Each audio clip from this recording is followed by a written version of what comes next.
And then we'll go into our today's working session. We just finished a very long 4-week sprint due to holidays and everybody in and out.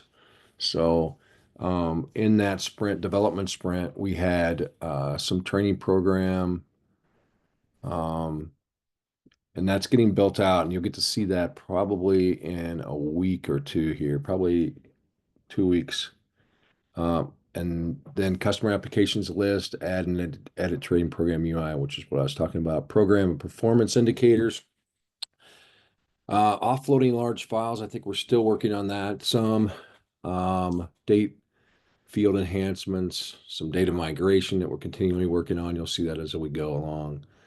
Service locator updates. We are in discovery for customer intake, customer profile applications, case notes, expanding services, career plan, universal career plan, and then we'll continue with any management training program definition. We've got a few things to shore up on that in the performance area, but we are building that out and discussing that on a weekly basis. Any questions on those topics that we were developing?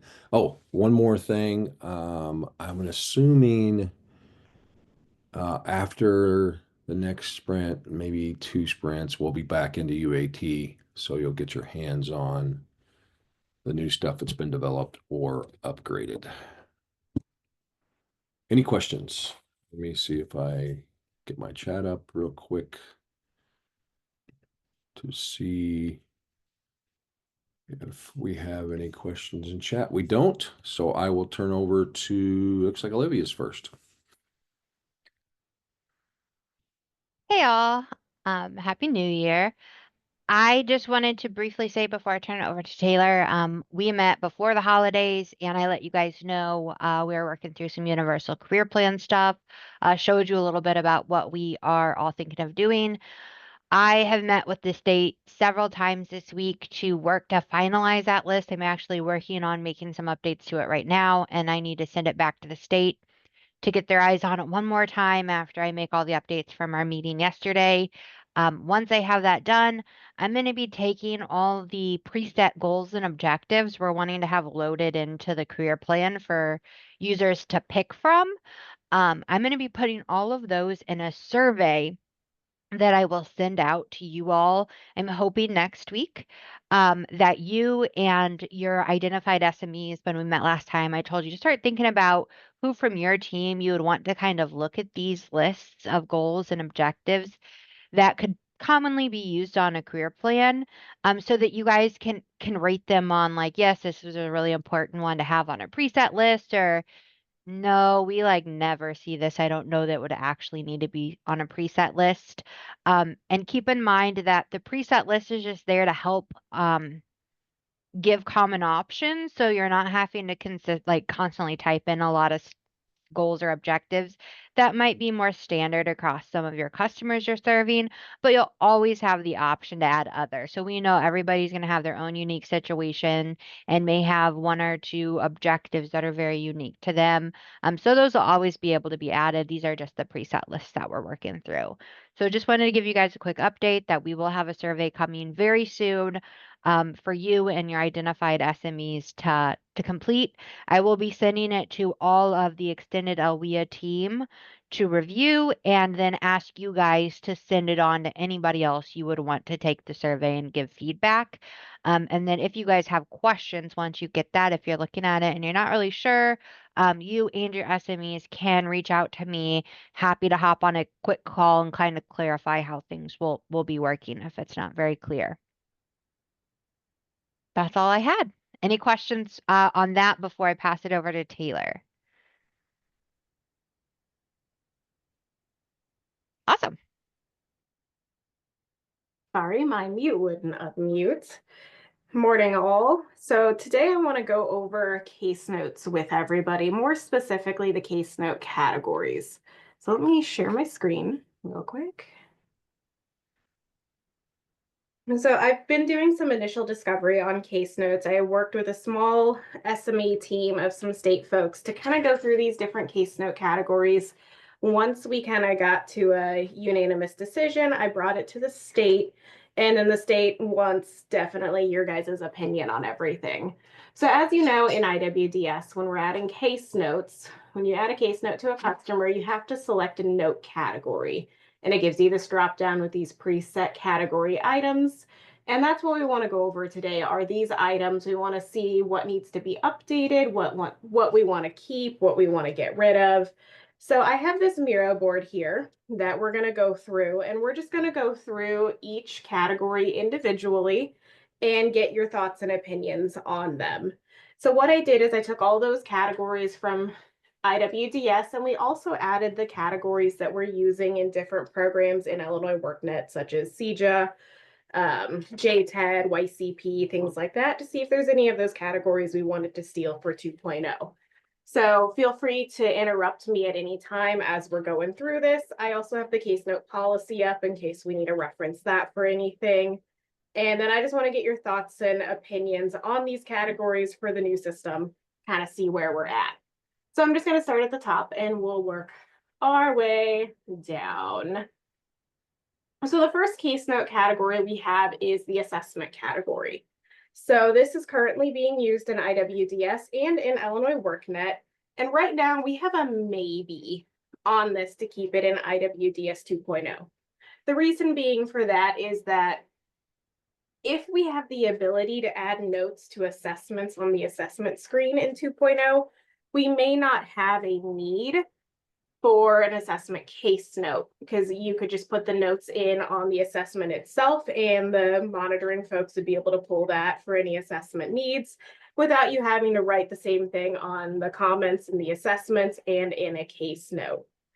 We have not started discovery yet on assessments, so that's why that's a maybe. So we'll get a concrete answer on that. Go ahead, Christy. Sorry, I just was, so if you're talking about, like if you have a spot for the case notes for the assessment, that's perfect.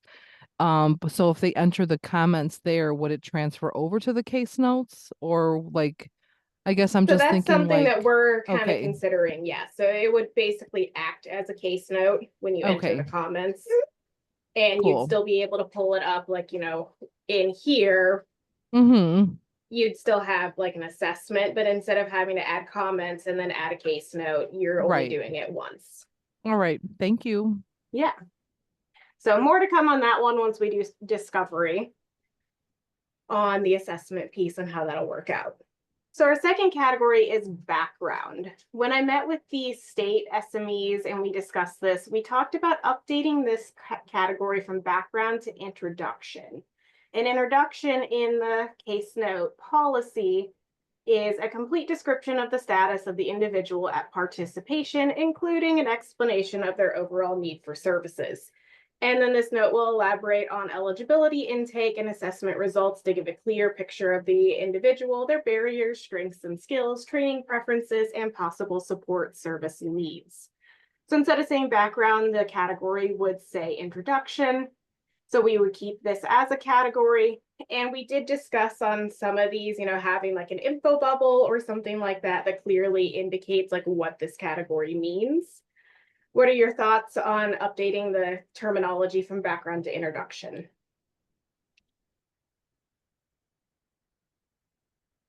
Does that make sense to people to say introduction? Like, would you know what that means if you see it? I think that that's more clear. But in our area, we kind of do the ISS and the IEP, and it has all of that information in it. Okay. So we label our case notes, well, ISS or IEP, because of that, because it includes all of the assessments that's needed to derive the ISS plan. So it's all in all one document for us. Okay. Yeah, so this might be a, you know, a way to do that in here so that you're just, so basically it's just because your IEP is not in IWDS, you're basically taking the information that is on your IEP ISS, and if you have to put in a case note, you're just kind of like re-documenting it. Yeah, we copy the entire ISS and we put it into the case note. Ooh. That sounds not fun.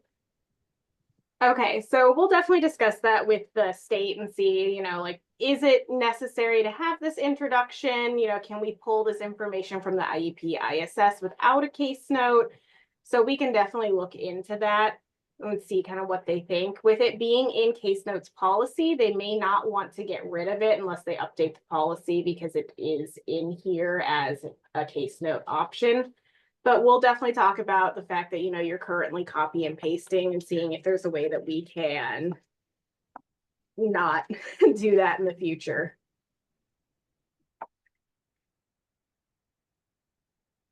Any other thoughts on that one? Okay. So the next category is customer outcome information. This is not currently a category in IWDS, but it is a category we use in our Illinois workNet programs, and the state did talk about this would be a good one to keep.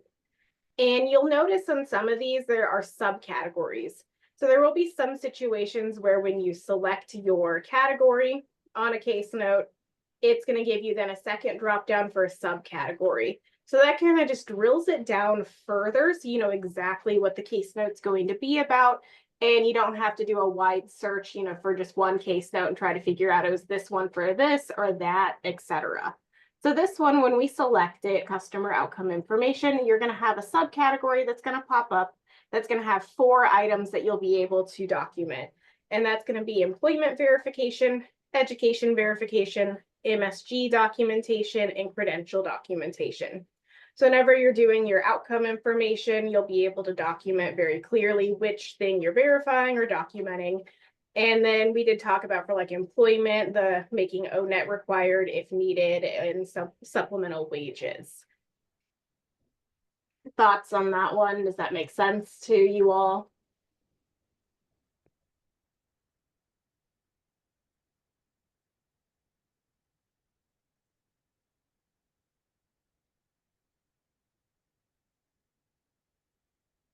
Yeah, so Rory, seeing your comment here about being able to generate a report. Yes, that's what we're still planning on being able to do. So I do have a mock-up that I haven't really done a whole lot with it. Let's see, I've got too many mock-ups open. This is it. So in this mock-up for case notes, you will have like a search capability, and you'll be able to search, if you want to look specifically at assessments, those will pull into this area. You'll be able to search assessments, do your thing, and then you'll be able to export it as well. So you could export just those items, and you'll be able to look at that information. No, that's great. I just didn't know if it was, again, one of those, like, if you're reviewing a file on an applicant that maybe had started working with one staff person and you just kind of wanted to see how far along they were and what's been gathered, what information's been collected thus far, would you have to go to 2 different kind of reports? So that's awesome. It looks like you can pull them all together, or you can filter and only look at assessment notes. So yep, that's great. That's exactly our plan here. So you'll be able to pull, it'll default to all the case notes just like it does in IWDS, but you'll have all this nice search capability. So you can search by category, subcategory, subject, program. You can put in a specific date range. You can look by specific career planner who entered it. Anything you kind of want to do to modify those results, and then export all the data or just the search results. Great. Thank you. Yeah. And Paul, I see your note here about how you like the customer outcome information. Perfect. All right, so our next category is exit. So the state SME team did talk about updating this term. Instead of saying exit, it would say transition from enrolling services. And the reason why they wanted to make that update is because eventually IWDS 2.0 is going to house other programs other than WIOA. And exit is a very WIOA type term. If we update it to transition from enrolling services, it could apply to all the other programs instead of having to have 2 separate case note categories, depending on if you're a WIOA participant or, a different participant. Do you guys like the language transition from enrolling services? Is there something else that you guys think makes more sense? Could you say transition from WIOA services? Or Yeah, and I'm sorry, sometimes it's just me. Like I get bogged down in the semantics Yeah. sometimes. So it's just the syntax. This is something, I don't know, from transition from enrolling services. Um, yeah, I don't know. It's just one of those things. Again, we're gonna have to make some changes and things that terms we've used for years and things we're familiar with. So, and that's a good thing. Sometimes you just have to kind of learn the new way, you know. So that might be just one of those things you know they'll just get used to it. But I can anticipate staff, career planners, that maybe um, you know, just having to get used to that because it's transition from and then enrolling is like a present tense for like from enrolling Do you think that that versus. would be confusing for them to understand? It would be something that I think we need to just, as long as we explain it, that, that's what that means. But, um, um, because, if it's from because I kind of get it. Oh, actually, yes, I like what Paul just said. Active services. I was at a loss Yeah, okay. for another way of other than enrolling, because then it's like, well, what if they enroll? Does that mean we enroll them into follow up or not enroll in follow up? Yeah. You know, they might read more into it. Um, They might but yeah, get stuck on I that I didn't enrolling mean to say that was piece. a bad term, you know, transitioning from enrolling. Yeah. So I was just, you know, there's a different way to do it, maybe more clear. So I like that. Yeah, because I could see staff saying, "Oh, well, we just enrolled the person, so we're transitioning them into services now, right?" Yeah, And enrolling so them into it's all, something else or something. yeah, it's all current. Whereas I was thinking transition from active services implies that they're done with activities and they're transitioning out. Yeah, I think that makes sense. And I see several or 3 thumbs up with your comment, Paul. So I've got that update on here that I can take back to the state. I think that makes total sense. It might be also, you know, if I don't see any reason why it couldn't have a parentheses in there and say WIOA exit Yeah. after the transition from enrolling, you know, however you word it. Do you know what I mean? And I also think the info bubbles are hugely important for stuff like that, especially as we're learning a new system.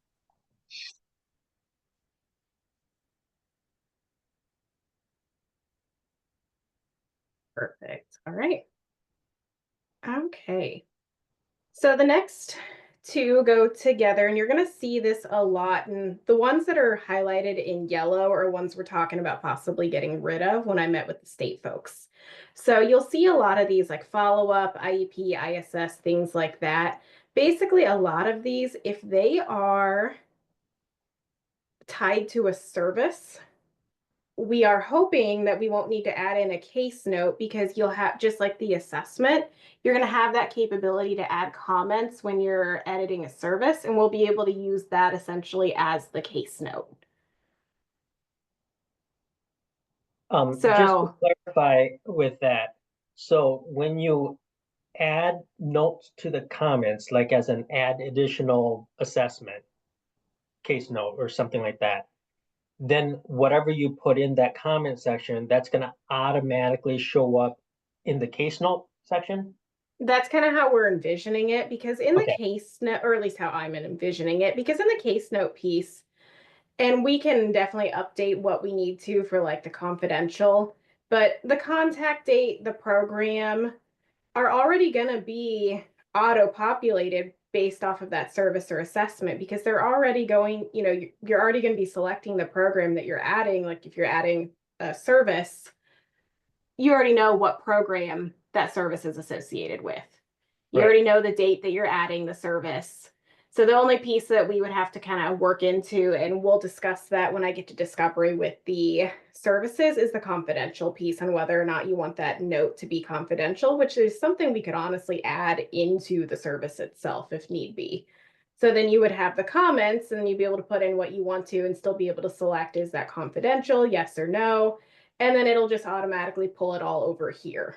So you'll be able to see the comments in one list, but then you'll even be able to see it on like the service or the assessment as well. Perfect. Thank you. So with that, with the follow-up, we do still have these separated. We have the 1A and 1D follow-up and the 1Y follow-up. So one thing we talked about is to combine follow-up and post-exit follow-up. So when you're on the follow-up service, you'll actually have a category in the service you'll be able to select. And you'll be able to select what type of follow-up it is. Is it a follow-up activity or is it a post-exit follow-up service? And to take that a step further, I'm going to take you behind the curtain for a second. Bear with me. This is just a testing page that we used for service templates. So just don't worry about any of that. And don't worry too much about the look of this because it'll change when we actually get to the service. But you can see here like 1A, 1D follow-up services. When you're adding this service to a customer, you're going to be able to add the type of follow-up service. So you'll be able to select, is it a follow-up activity or is it a post-exit follow-up service? And then you'll be able to specify the type, and this is directly out of the services matrix. So you'll be able to take it a step further and say, you know, what kind of follow-up are you providing? There is an other at the bottom that has you specify. So you'll be able to get really detailed in the service itself on the type of follow-up service and also, you know, what is being provided for the customer. So once again, to kind of prevent that copy and pasting, you're already answering all these questions in the service. So we don't want you to have to copy and paste it into a case note. So that would work the same way for follow-up for 1A, 1D, and follow-up for youth. Do you guys like the idea of being able to select the different type of follow-up? Paul, I see you said you like it.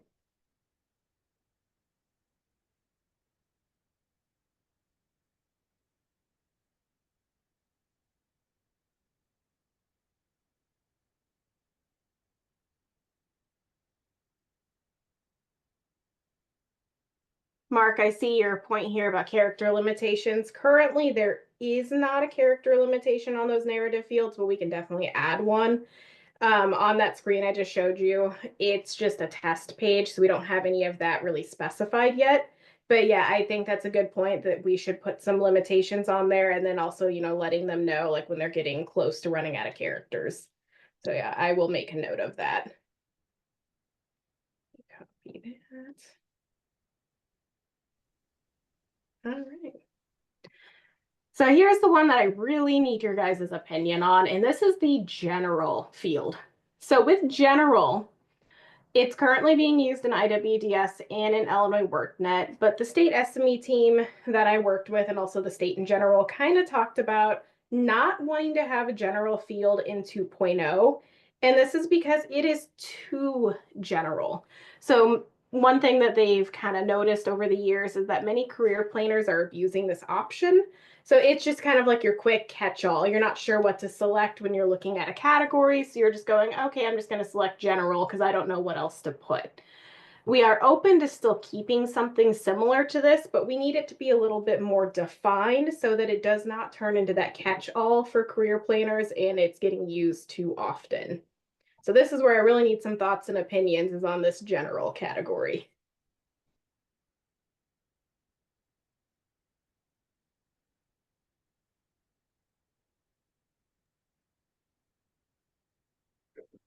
So just a thought here.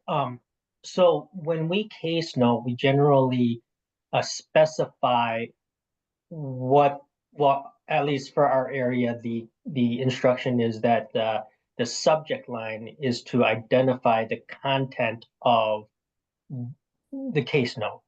Mhm. The subject category,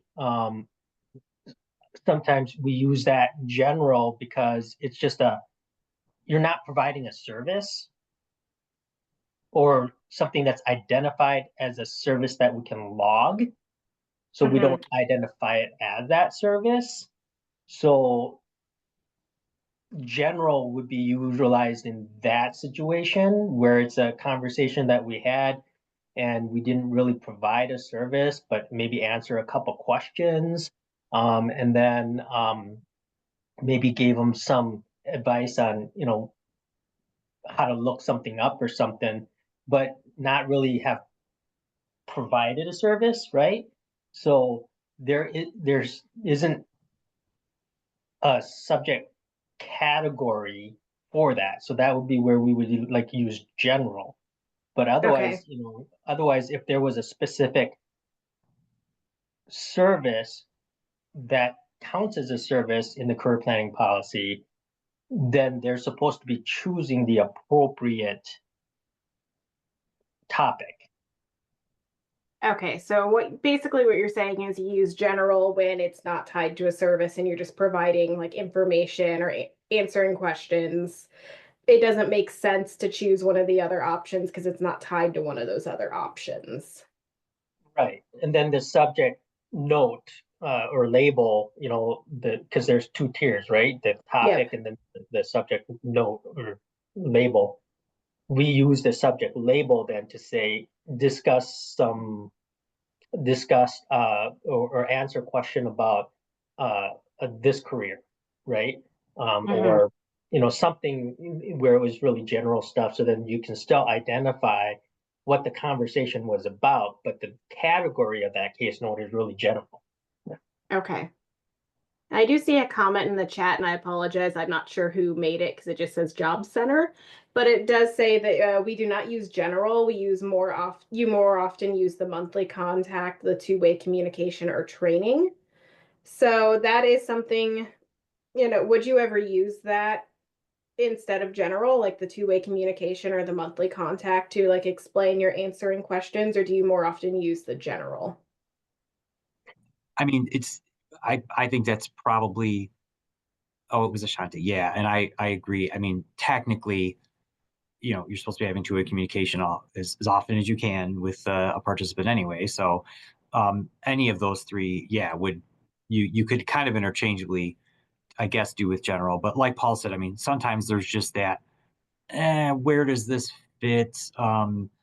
Is it under job search? If they say, hey, they just wanted to let me know, case note, like participants emailed me or called and said, they have a part-time job now.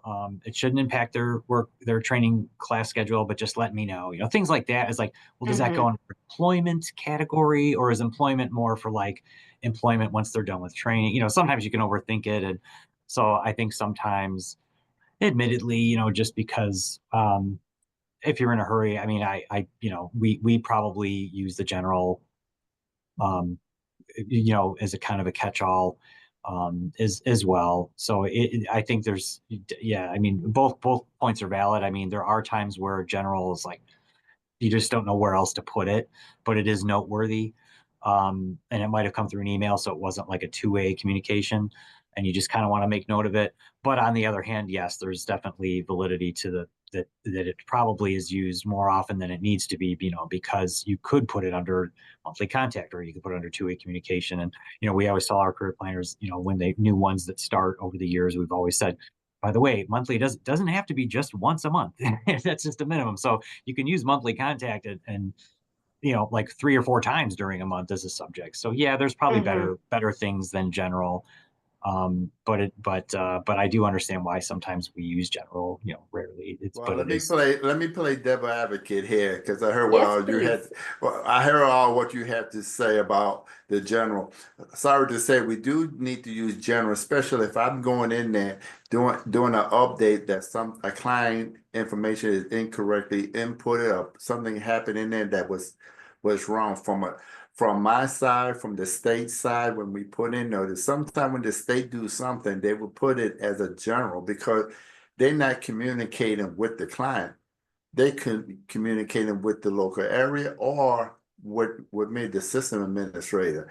So if I going in there as a system administrator, I'm using the word general in a hall to say, this is what happened. If something wasn't correct, I put it the note category general, saying what it is, and put in a little description what I did to update this client file. So general is needed when Rory, I don't know, you're a system administrator and have access to that, but if the state had to go in there and do something, they will put something in there to say to use as general. So to piggyback off of that, all the way at the bottom here, this is definitely not, we were not having a great time trying to figure out a name for this, but we had talked about exactly what you were just saying, Robert, having a category that's like technical assistance or something like that to catch those things. So like if there was an error on a customer's record that you need to update, you'd be able to select this category to note that error.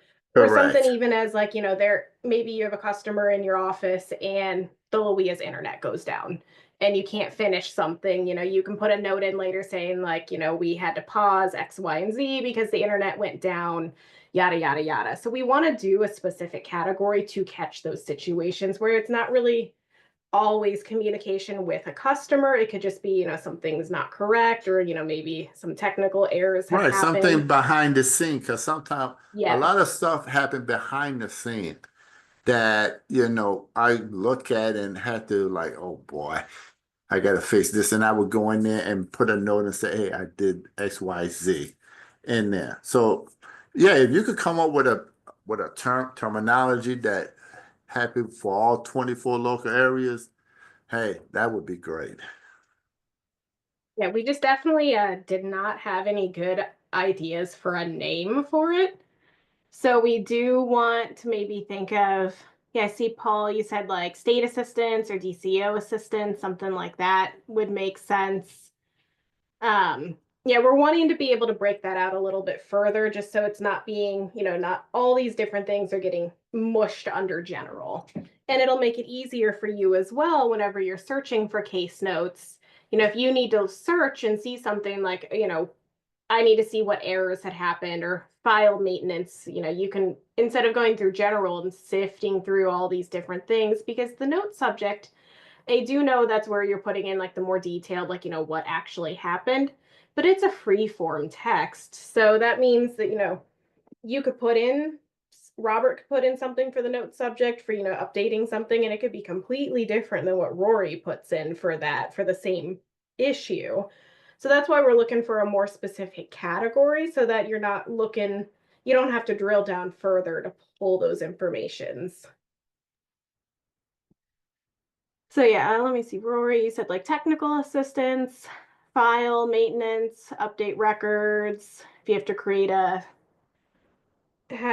a subject term for something like that, then yeah. So, and Crystal, you did put in here, is there going to be a blank category where you can type in a qualifier? I'm not sure what you mean by type in a qualifier. Because you're categorizing everything. So is there a blank field where you can freeform type? Yep, so there will still be a note subject that you'll be able to type into. Oh, but you're gonna have, but what you're saying is that you have to choose a note category first. Correct. Yep. And I did see Mark Burgess, Yeah. you had your hand raised a while back. Sorry Are you about able that. to, is my microphone working today? Yep, I can hear you, Okay. Mark. All right, great, thanks. So from an analysis perspective, I think we talked about those and you showed it there in IWDS. There's kind of two layers here. What's the primary, category, which is there, and then let's break it down further. And from an analysis standpoint, the more we can break it down to get to the specific item, and I heard multiple people say that they use a general to signify they've just done some technology changes. Well, if you got multiple OEs already in a meeting like this saying that they use that, then let's make that a dropdown. Anything that we can make a dropdown for consistency, for ability to analyze, should be done, especially when we're talking services. All services, at least matched up to the service matrix, should be a drop-down item because we need to be able to see what services are being used. And we've already had DOL talk to states, not us specifically, just in general in meetings that they hold, saying that some services are never getting used in the local areas. Well, we need to be able to see that and figure out why. Are we just have no participants needing those services? Is it career planners that aren't aware of those services, where they could be attained, or don't know how to work with work with the participant to identify that those services are needed. So the further we can break down without narrative, the better off we're going to be able to see these things, because you can't analyze narrative, because as someone else said, three people can put the exact same message into a note field and type it totally different, and it looks like three different things when in fact it's the exact same thing. So that's where I mentioned also giving good TA when we roll this out to say, and I know we've done case notes training, and those have been really good sessions, but maybe we add to it some more, I don't know if qualifier is the word, just using the word you use, Crystal, but what is it you want us to put in a case note, or what do you want the career planner to put in there so that it is eliminating all these variables that are the same thing, or is clearly outlining what has occurred, and not just a bunch of words that aren't relatable to something that we can see. But I think that's the key for me, is more selectability so that we can get some consistency in what people are doing, as far as how they're they're noting it, how they're documenting it. And then we can start doing some analysis of all this and starting to see what's really helping someone succeed. What services are they? What other things that are occurring? How often are we having these technical issues? Is it something we need to do to 2.0 to eliminate them? We all know IWDS isn't perfect, and if we'd had the ability to analyze, maybe we could, have caught some of the issues that we found over the years and corrected them in a timely manner. But when you don't have that ability to analyze, you don't have the ability to correct. Yeah, that's a good point. Because if you create a few extra things, and I mean, you don't want to totally overpopulate the Dropbox for, um, the category Dropbox. But if you add more things that are applicable, like, hey, if that was in there before, I would have used it. So yeah, like file maintenance or technical assistance or updating records, then it's easier. That makes sense. And it's easier than when you're, kind of monitoring or just like kind of reporting analysis, like hey, we're starting to see, there's a lot of case notes with this subject line in there. Why is there a need to be, updating records, or why was there a need for someone to ask DCO to go and delete a screen, or, that kind of stuff. It's easier to identify that than when you're just kind of looking at the system, monitoring how things are going, versus if it's always under general and then you have to read the note itself. So Yeah, that can yeah. Appreciate that support. Yeah, that And I can get think, really bogged down. And yeah, Toriana, you had your hand raised. yeah, I just wanted to piggyback off of what Mark said regarding the technical assistance, because he's right. We really use the case note training that the state had provided. And that's kind of, so we used to use a lot of different categories. And then there was a recent training, I think it might have been in 23, that was really good. And it kind of explained the difference between same day versus general. And it kind of is contradicting a little bit. And so we started using the same day services, obviously, when we were documenting the service. But then for those other services that weren't same day, so for example, you have occupational skills training, for example, that's not a same day service, obviously.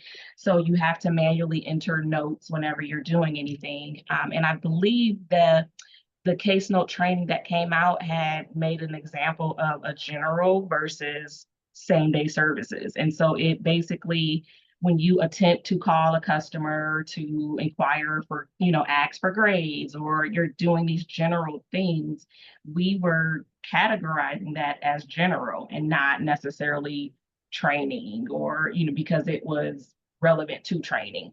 So I think the biggest thing is to provide the clear expectation of what categories we should be using and in what instances. Because like I said, we typically in our area, we do use two-way. Whenever our guidance has been same day service, that's a case note. It's going to prompt you to do that. But then when you're doing, if it's a two-way communication, then our note category is always two-way. But then when it's just you're following up with them, or you're trying to inquire to ask for grades, or you're asking for attendance sheets, we've been just documenting that subject or the category as general, and then listing exactly what we're doing in the note subject line to make it kind of clear. So yeah, if we can have more guidance, that'd be great. Maybe someone can explain to me a little bit better this same day service as a selection, because same day service isn't a service, it's a type of service. Same day service can fit into all of these services for the most part, because almost every service, every active career service is a same day service. So I'm not sure why that's an actual selectable field. It should just be a characteristic of all of these services. Yep, so it's not a selectable field. It's Uh-huh. just that when you're going in and you're trying to update the services, you're doing something specific to that service, you have to do an additional episode, and then it automatically categorizes it as a same day service. So I see you're in this person. So if you go to their enrolled service screen, so So if you anytime add say, in a new same day service, correct? Let's just put in a random. You can see if it'll accept it. All right. So same day service. Oh.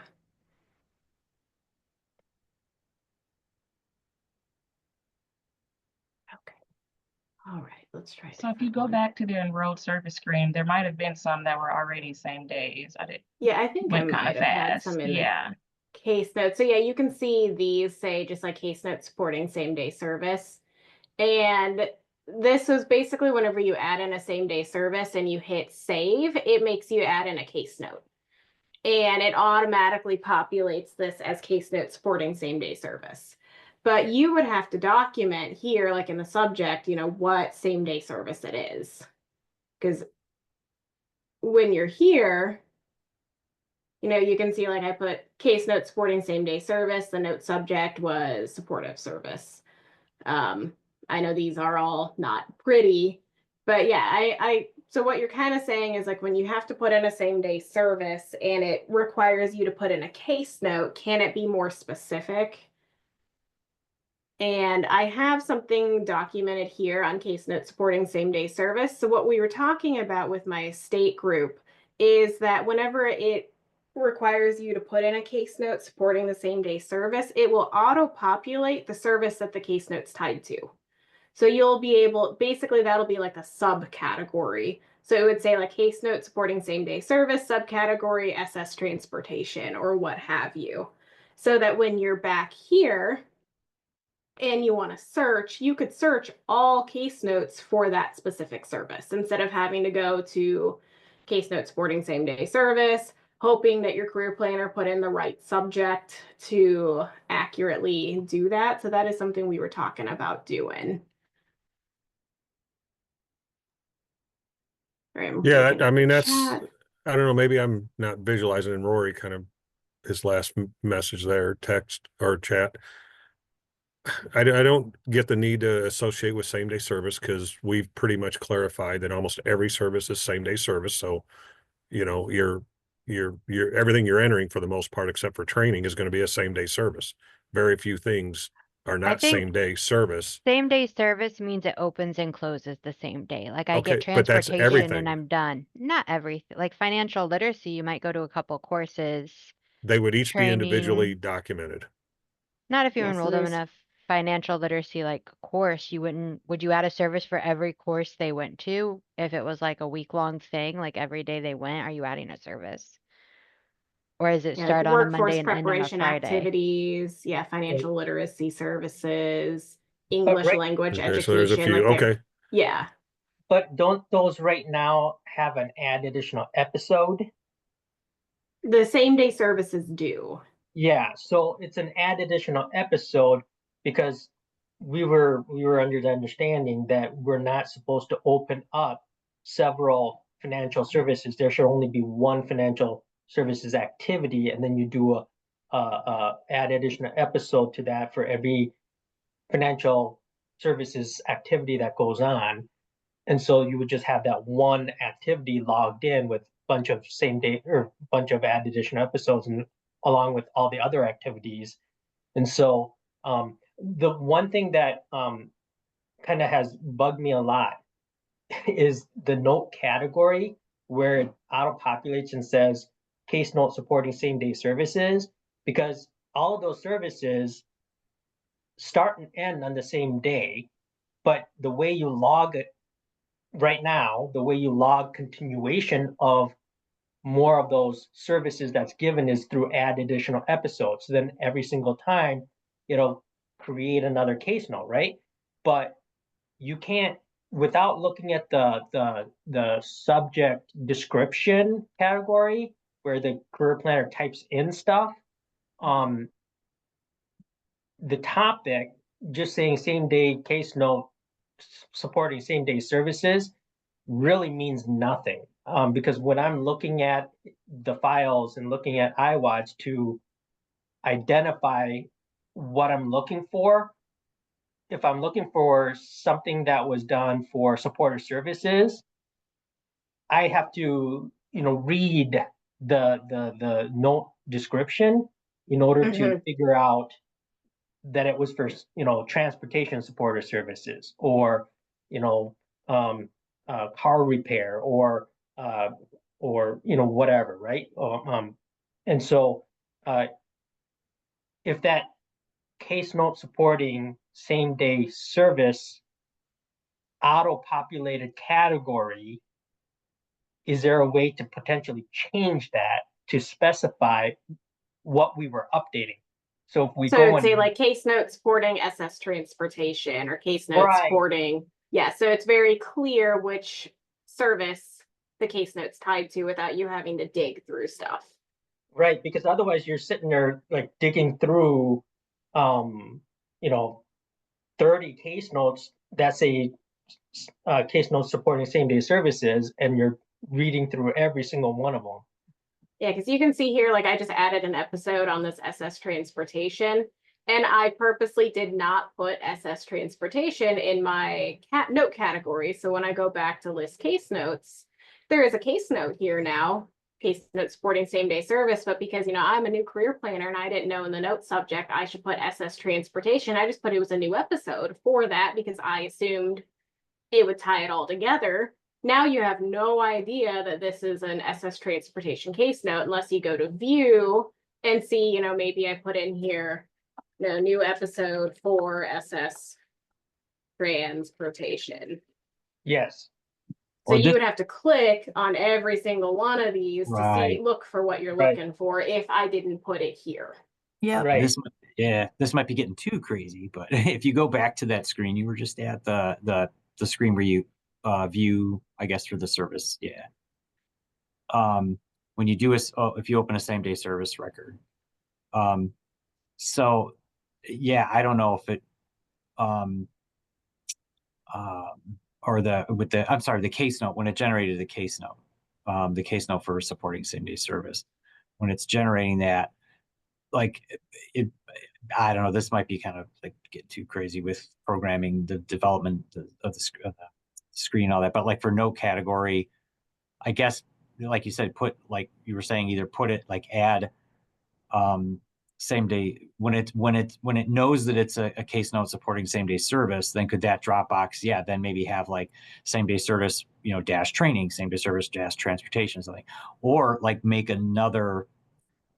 two category. So you could have like a subcategory maybe like a subfield. I mean, again, Mhm. that might be getting too crazy. I'm sorry, I don't know, but like I don't know. I'm just trying to think of a way to. No, that's I hear exactly you what guys we're were saying. wanting to know, because this is the one that confused me the most when I was doing my initial discovery with this, because if you don't put in transportation here, you have no idea that this is tied back to transportation. So that's why when we hop back over to this Miro board, you can see that the notes here are to update this category to auto-populate the service that it's tied to. That way, when you're in IWDS 2.0, even if it is still saying case note supporting same day service, and we may or may not do that, but the subcategory would be transportation. And it would auto-populate that. So if you're like, I need to see all the same day service transportation case notes, you can search that up here, same day service, transportation, hit search, and it's going to show you all of those case notes for that. So either A, we would keep it to say supporting same day service and have that subcategory that would have the specific service, or just updating this so that it just says like case note supporting transportation, case note supporting training. I would probably have to talk to the devs to see if it would be possible to be that specific in this category, or if we would have to do the subcategories.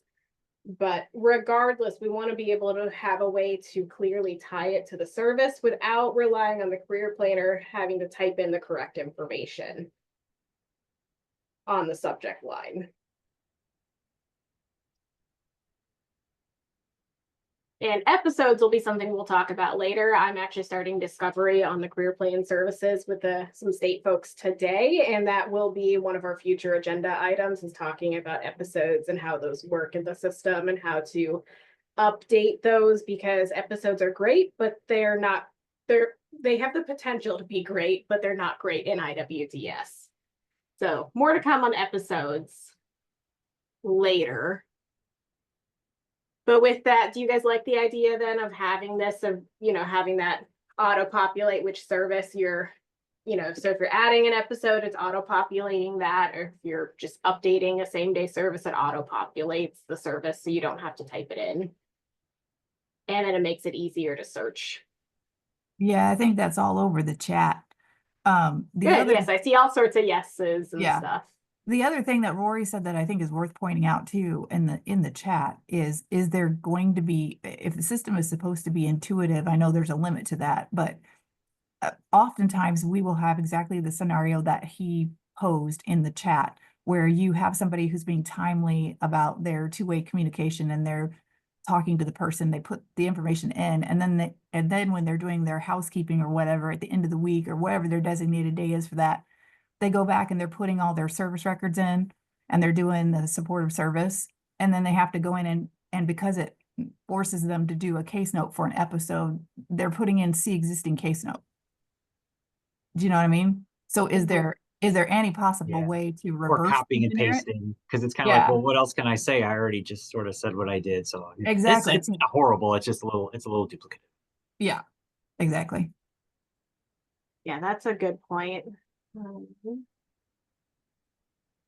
I mean, that happens a lot.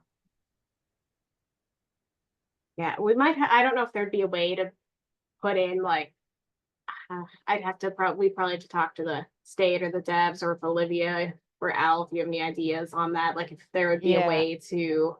I don't know if this is an MVP option, but I'm wondering if at some point we can wrap some logic around the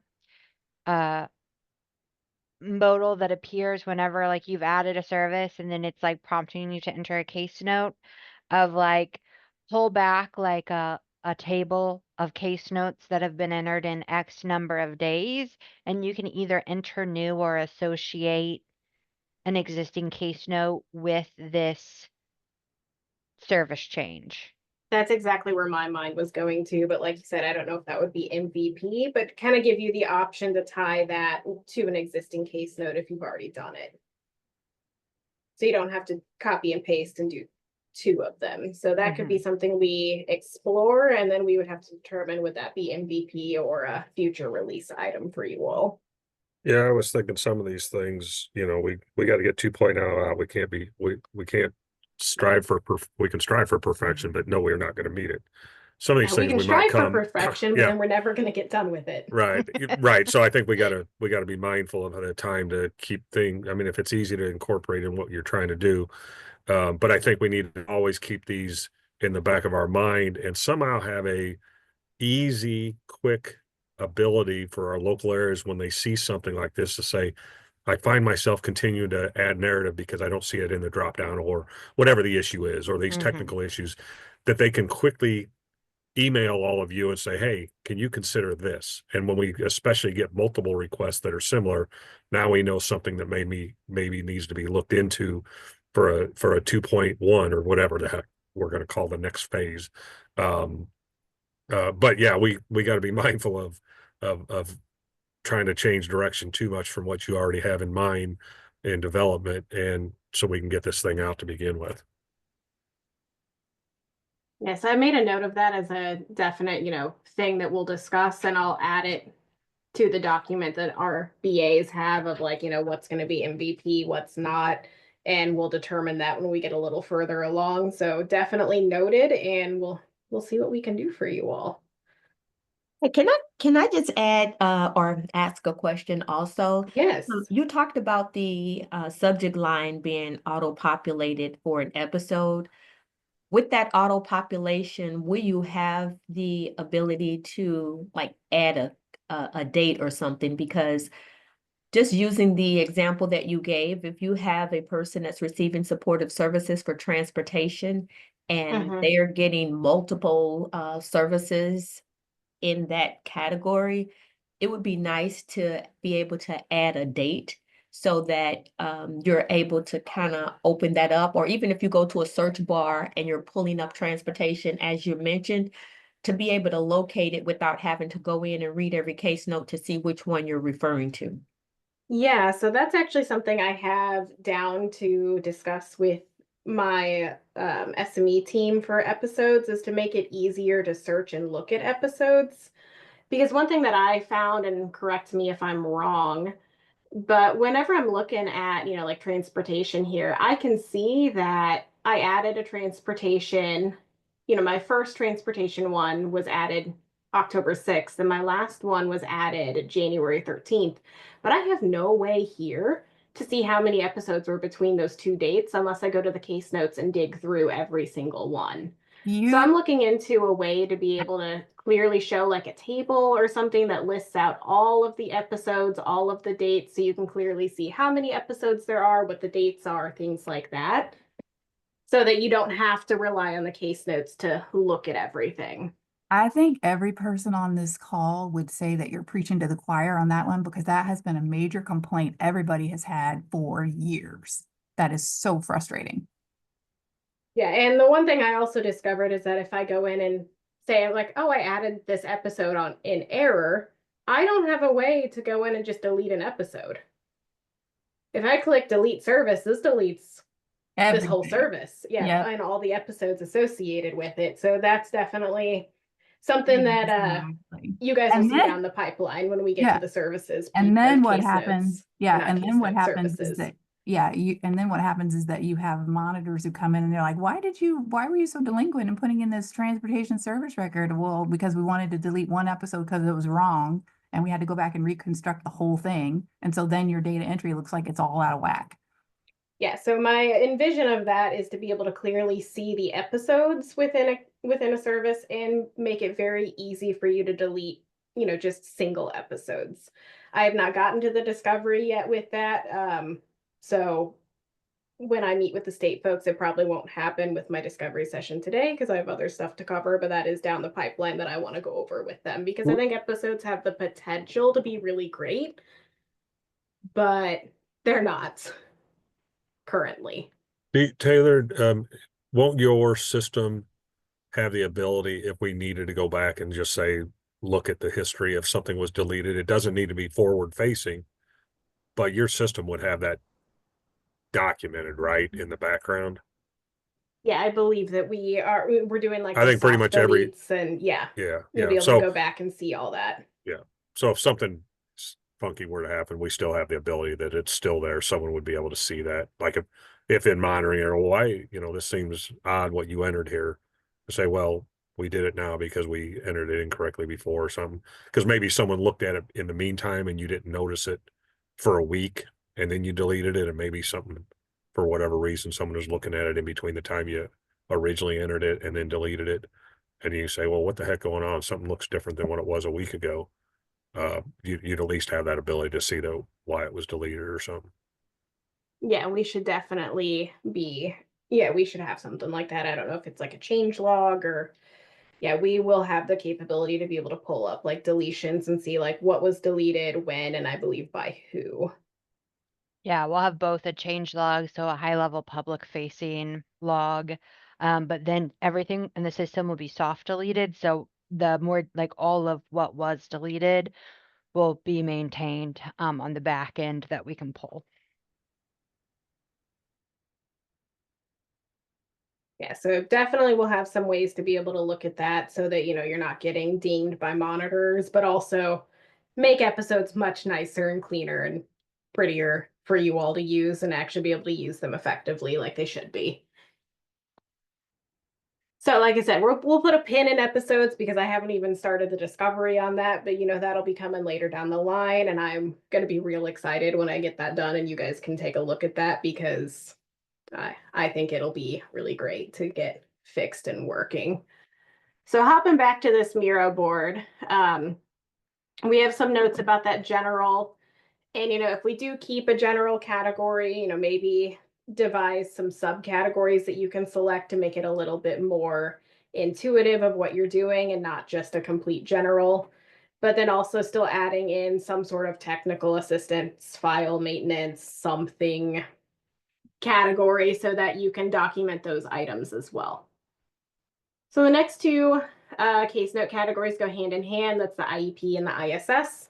We said we are not going to have these in as case notes because they're tied to a service. And right now, really one of the main reasons why you're adding that is so that we can capture the dates and stuff and for reporting purposes, but we'll be able to pull all of that when you actually create the IEP and ISS. And we'll have a different type of category. I have a sticky note over here that could be like updated IEP, updated ISS if we need it, or if we can capture it from the IEP itself. So we don't need a case note for sure for like creating an IEP or ISS, but what are your thoughts on having a case note for like the updating piece?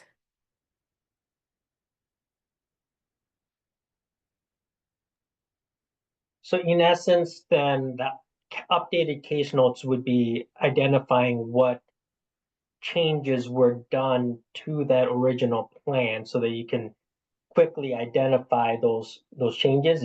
Would that be the Yeah, idea? exactly. So when you create the IEP, we wouldn't need a case note, but if you make a significant change to the IEP or ISS, maybe you completely changed goals and objectives or, a timeline completely changed, it could trigger a case note saying like updated IEP, ISS with subcategories that could say, like updated goals and objectives, updated this, and then so you could clearly and quickly document like what the major change was. Okay, and then there's a separate section for the actual IEP and the ISS where we can view the entire plan, right? Yep, so you'll have a whole section where in the system where you'll have the IEP and ISS. So there's a whole career plan section. Thank you. Yep, so you'll be able to see all the goals and objectives, all the services, there'll be a principal summary, there'll be all sorts of things.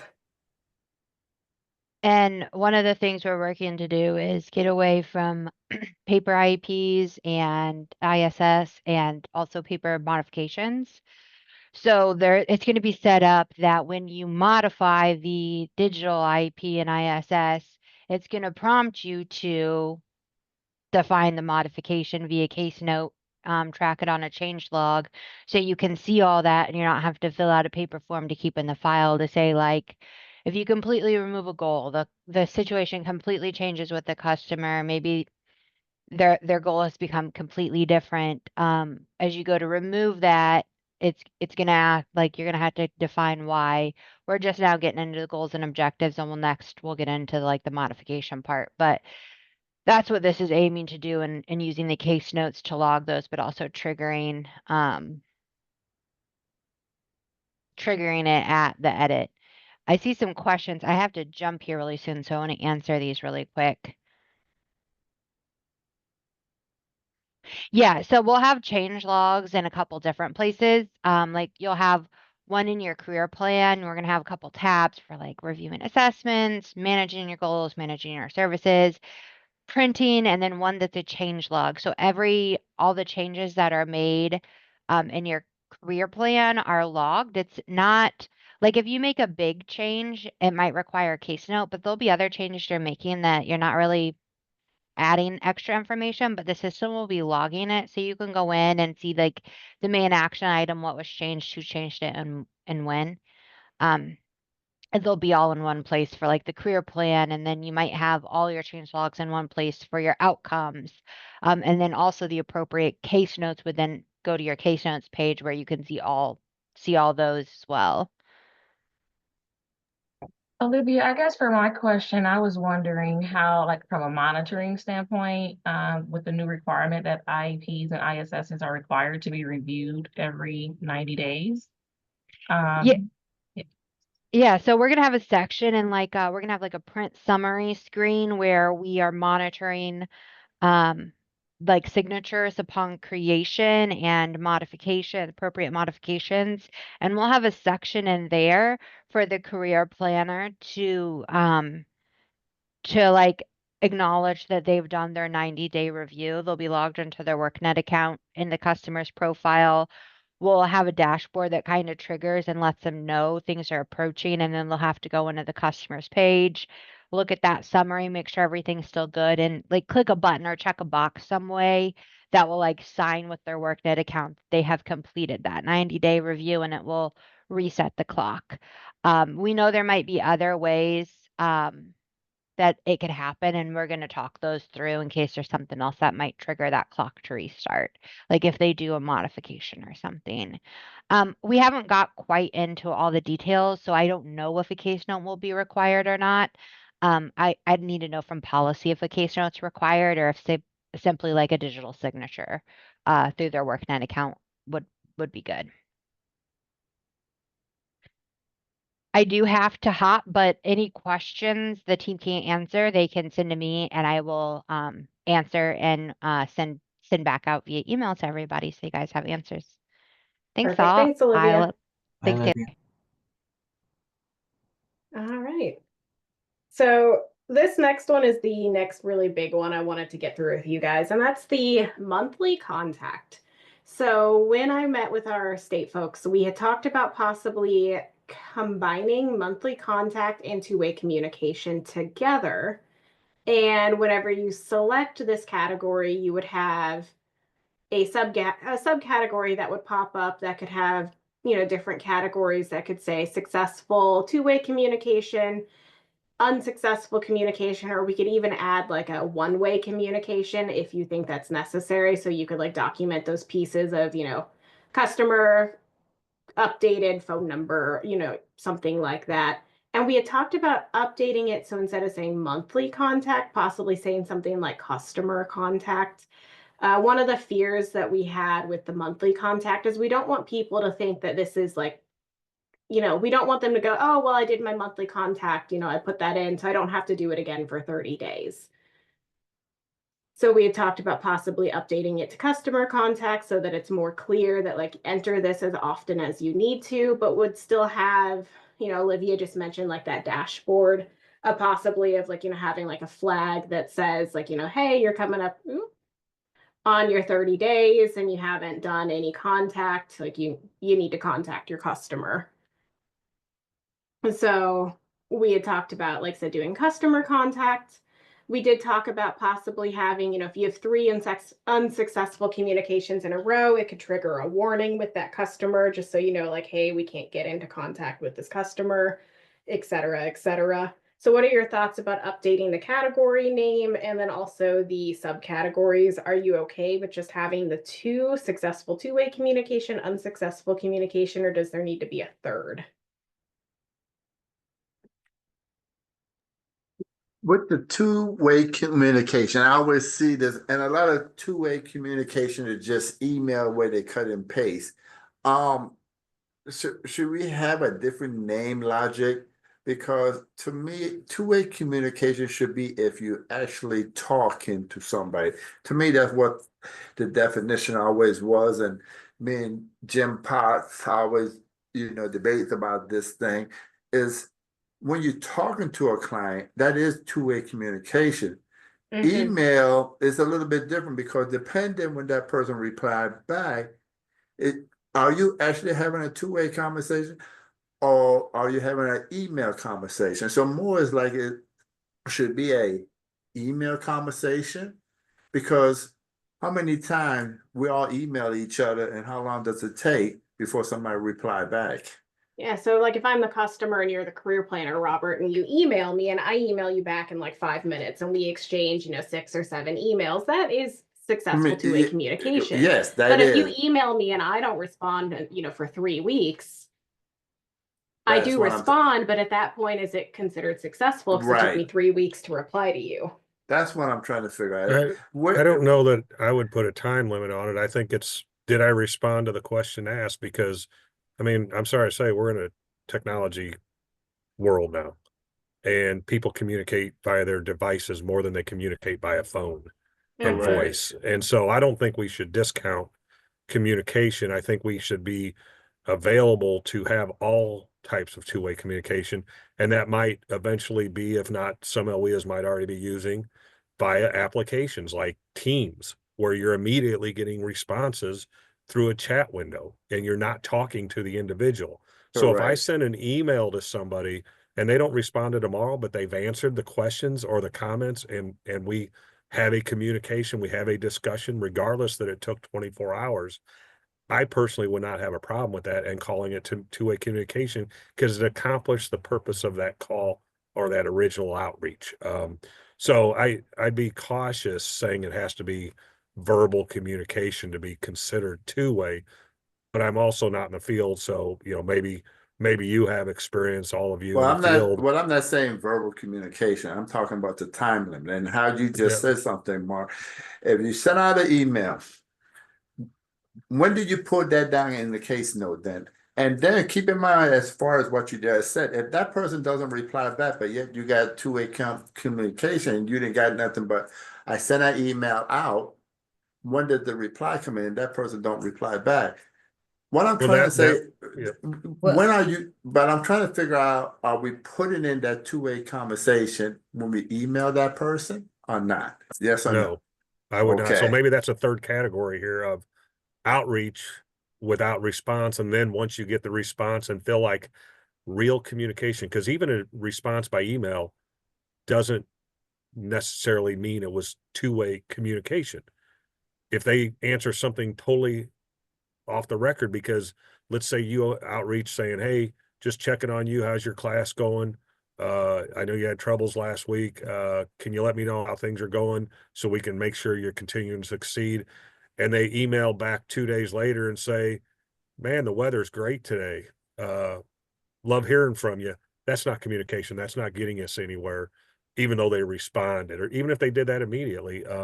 So I think you have first your outreach, and if you have a call and they answer the phone, obviously it's immediate. Or if you have a chat and they answer the text immediately, obviously you can put that in as two-way communication without needing a note saying outreach occurred. But if you say, I sent an email, that's outreach. Now I'm waiting for the communication. Once that occurs, now then I can maybe change it or add that, hey, now two-way communication is actually occurring. That way we're documenting every element of that discussion or connection. Um, so maybe again, yeah, outreach pending response, something of that nature. I think that's a good point, Robert, that when you send it, you don't have communication yet, only when you get response, and it has to be related to the communication you're expecting. Correct. Yeah, so what you're saying is, we don't want to immediately say it's successful or unsuccessful, but if we do something like the pending response, if you're expecting to get a response back, you've sent a specific question that needs answered and they never reply, then that would either be you update the case note to unsuccessful communication, or maybe you add an additional case note saying like, customer didn't respond in 30 days. This is now unsuccessful, et cetera, et cetera. Something along one of those ways, either updating the existing case note or adding a new one, so that once you either get the communication you're expecting or you don't, we can document it. Yeah, and as a career planner, I don't want to put more work on our career planners, and maybe this is something already occurring. If I'm getting what I feel like is proper communication response, if I feel like, why is it taking 2, 3, 4, 5 days to get a response? And that's an individual we already know hasn't done well in let's say a work experience situation where they weren't showing up on time, where they weren't responding to direction or stuff. This is just one more thing in our, as a feather in our hat to say, you know, sorry, but we got to work on this if you want to be successful in getting a job or continue your education or whatever. I don't know if I want to put qualifications on that to say, well, you didn't respond within an hour. I mean, they might be working, they might have kids they're dealing with, they might have any number of reasons why it takes them a day to, but if it's a week or 2 weeks or further, that as a career planner is a signal that I might have concern. What's it take? Are you not really taking this in, as an important step in your plan or not, or not? So another question I had, kind of piggybacking off of that with this outreach, would it be helpful to have another category that says like outreach response not required?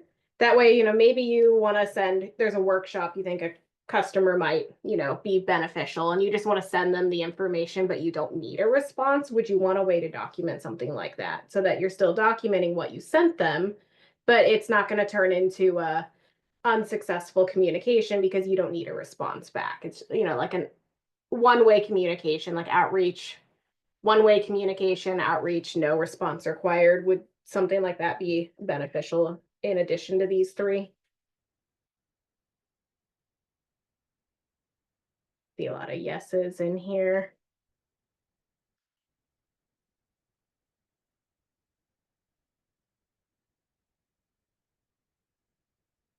Yeah, I see, Mark, you said it doesn't really fit into the monthly contact. Would it be helpful to still put it in the same category, like put it in with customer contact, but if you select that, it won't like reset the timer for your monthly contact if you select option 4. That way it just still all nicely packaged together. But if all you're putting in is like outreach, response not required, that's not fulfilling the minimum monthly contact. But you would need to have like a successful communication in there to satisfy your monthly contact piece.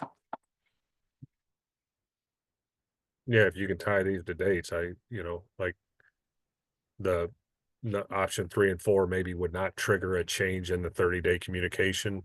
Mm-hmm. One would definitely, once you go from maybe option 3 to option 1, you restart the 30-day reminders. 2 shouldn't reset it, because if you had unsuccessful, you should still keep trying to contact them, period. Whether you've reached 30 days or not, you still have to do it. So I think only if you choose option 1 would that reset the 30 days. What's others thinking on that?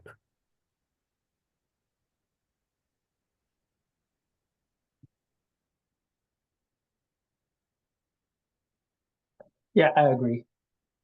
And this is just for the 30-day case note, right? Requirement. Well, it's really communication. A case note is just a documentation of Saying you did it. things happening. So it's, Right. I mean, we're expecting, It's 30-day communication requirement. Yep. Yep. So I if was you just trying select, to make sure we weren't talking about extending participation, just purely. Definitely. Right. Yeah. Paul, good point. yeah, so if you put in the customer contact case note, you select number 1, successful two-way communication, that'll reset your 30-day timer. So, you were successful, you did the bare minimum for that 30 days. But if you select 2, 3, or 4, it does not reset the timer.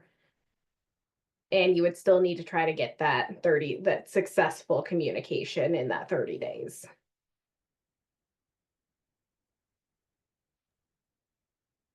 I think we're at least a few speakers are in agreement with that. Yeah. Taylor? Yeah, and what Rory just said in the chat, exactly, that's what the number 4 would be for. If you just wanted to send them a document or some info, you don't need a response. And it doesn't really satisfy the communication. So, if you send them a flyer and they reply, thanks, that doesn't count as Right. You don't want to successful two-way communication. It would still fall under like number 4. You don't want a career planner thinking, not intentionally, but just accidentally thinking, oh, that's my. So yeah, I like that wouldn't reset it, that only that option 1 would reset the timer, like because you could be doing these other things that you should be documenting, but that doesn't necessarily satisfy the requirement. So that would be one where you just use that option, like no response required. So yeah, I was just putting an example in there of how why I think that's perfect. All right, so the next item we talked about getting rid of, that's orientation. And that is because this is a self-service that you'll be able to enter in on a customer's record. So when you enter in the self-service for the orientation, you don't need to also then put in a case note saying that they attended orientation. So we said that was a no. That way it's just, not duplicative work once again. Placement was tied up into customer outcome information. So that one was a no because we combined the 2 categories together. Same with post-exit follow-up. We tied that into these follow-up categories for adult and youth so that you can select whether it's regular follow-up or post-exit. Referral is exactly like the assessment piece where Natasha's working on that really great referral tool that you guys will be able to use. And depending on how that referral tool works, if you're able to put in notes or comments on a specific referral, will we be able to tie those back here? If so, we will not require a case note, but if we can't tie that together, then you will still have to put in a case note. So that one's still a maybe, more to come one. Next item is the requires funds for completing intake. This is not used in IWDS currently, but it is used in Illinois WorkNet. We said, no, we're not going to include that because it doesn't apply to WIOA. The next big one that I want to get through and then we're done is training. So the training case note, we are still saying, yes, we want that to be in here. But we do have these subcategories of determination of training need, training begin date, and training end date. The reason why we have these 3 specific subcategories is because those are what are currently in the case note policy. So when you look at number 5 here, the B, C, and D, there is the determination of training need, the training begin date, and the training end date. Does that make sense? Are there different categories that you think should be added or updated? This is the other one I really want some thoughts on.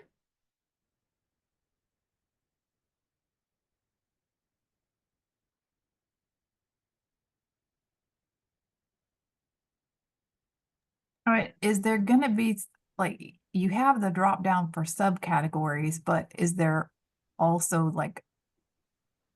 is there another category where you're putting in progress reports or you're denoting some sort of, something that affected their training, whether it was in the classroom or it was an OJT or, all the stuff that happens regularly, or are we just assuming that you're putting all that stuff under monthly contact or what? Because that seems like that's not specific enough. Does that make sense? Mm-hmm. So you're thinking there needs to, if we want to put it under here, have a different subcategory to capture those items? Yeah, because what if they have an issue with like their training supervisor or something? And Yeah, so you're exactly addressing what that. Rory said. So how do you guys do that now? If someone calls you and they say they're having trouble with an instructor or a course, where do you put that currently? We put it Do you under put it under training. training? Yeah. Yeah, and then under the subject where you can type, your own text, we would type specifically like course postponed 3 times, lack of enrollment, need to reschedule or something, and then we would put it in the text of the case note itself. If there were, or even like just for training, a subcat. So maybe the option to not, if you don't choose a subcategory, then that just kind of in itself means it can be a general training. I sorry, we're using the word general, I know. I know. But you know what I mean. Yeah, I was just thinking, like, could we have a 4th subcategory? I'm not sure what we would name it, but something that would encompass those items, like Yeah, it could, update to current training or like update, or even like one for progress, if they've submitted training progress. I think somebody said too, like if they submitted grades or a test score, passed one of their licensures or certification tests, something, the things like that. So yeah, maybe those could fall under some. I mean, I'm just throwing it out there, but there's probably better, someone could better terms. But training progress or updates/update, something like that. But yeah, I agree. Like along with, just to piggyback on what Crystal was saying, there's Yeah, I do sometimes. like the idea of having a subcategory. We can definitely wordsmith that out a little bit. That way you can capture that information without just having to not select a subcategory and have that free form text. Because I think, Mark made that point earlier about we want to drill it down as far as we can.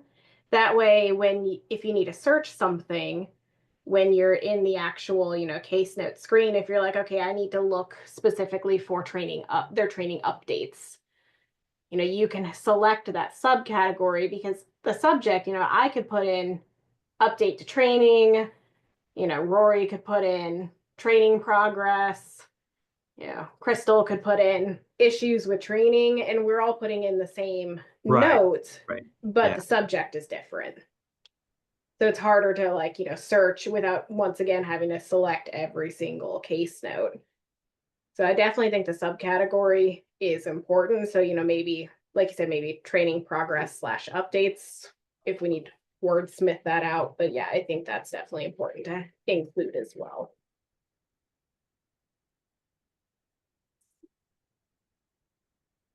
Training progress details, I like that as well.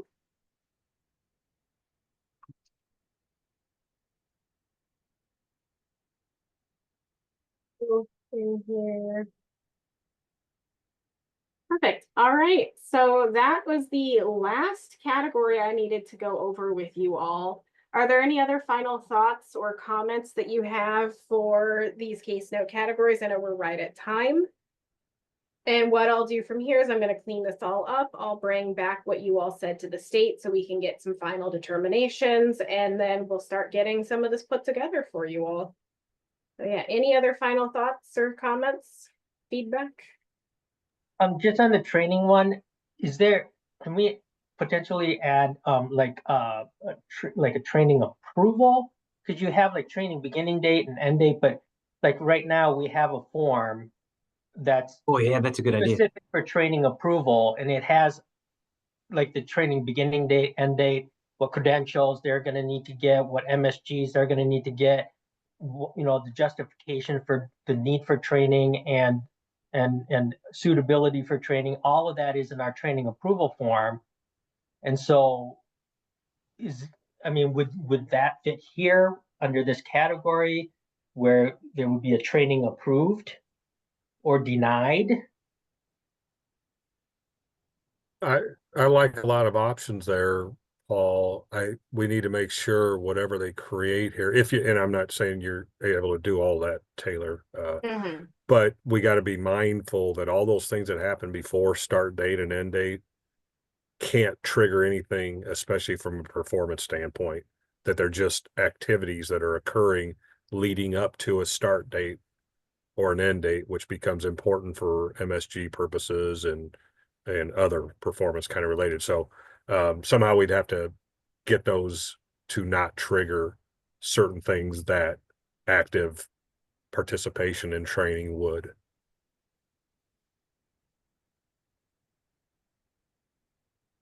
Perfect. And then Dan, did I see your hand raised? Might have popped off. Yeah, so that's a good point as well. So we'll add that in there to take back to the state. Any other thoughts or comments?